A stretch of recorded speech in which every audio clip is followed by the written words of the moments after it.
Hi, in this video, you will learn what is fiscal date pattern and what is its importance for the company.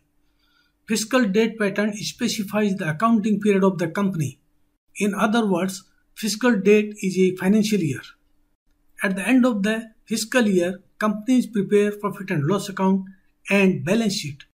The accounts are audited and the fiscal year is closed.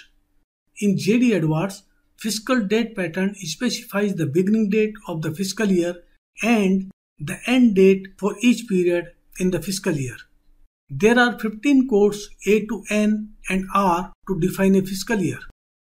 Code R is the default regular calendar pattern. The system posts the transaction based on GL date of each transaction. Usually, the accounting period contains 12 months. The accounting period may be a calendar year that begins on January 1st and ends on December 31st. A company could have accounting year that end on a date other than December 31st. For example, a company could have an accounting year that begins on July 1st and ends on the following June 30th. Another company might have an accounting year that begins on October 1st and ends on September 30th. These are known as fiscal years. The companies can define fiscal year based on their requirement. The system must have fiscal date pattern for each company in the organization.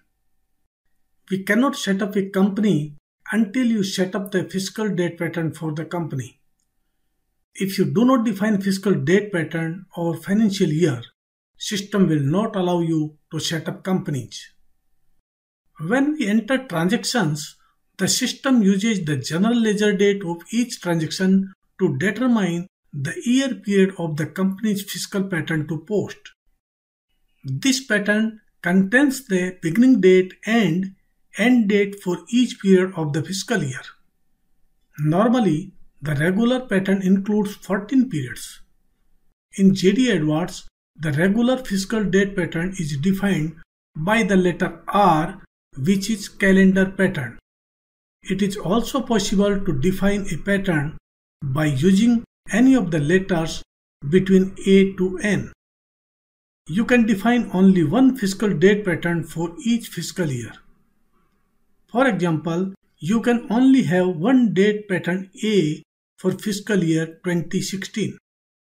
The system uses the last day of period 1 to determine the fiscal year.